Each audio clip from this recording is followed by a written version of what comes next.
شنو هما التشوهات الخلقيه عند الاطفال، يعني لي كارديوباتي كونجينيتال ديال امراض القلب عند الاطفال؟ فملي كيتزاد كيكونوا جوج الحوايج اللي كيقدروا يبانوا فيه. اما الوليد كيكون عنده مشكل ديال التنفس، كيكون عنده صعيب، يعني نهجه. الشق الثاني ديال الامراض هو كيقدروا يكونوا كيبانوا بالزرقاء. هاد الشقين ديال الامراض في الاول ديالهم كيحتاجوا بعض المرات بعض العلاجات وبعض الادويه اللي كنعطوهم قبل ما يوصلوا للجراحه.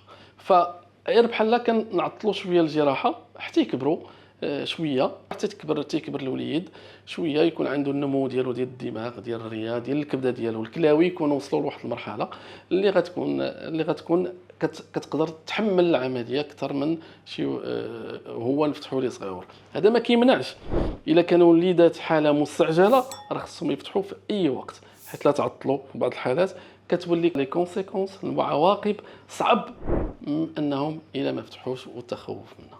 Agdita Life, une meilleure santé, une meilleure vie.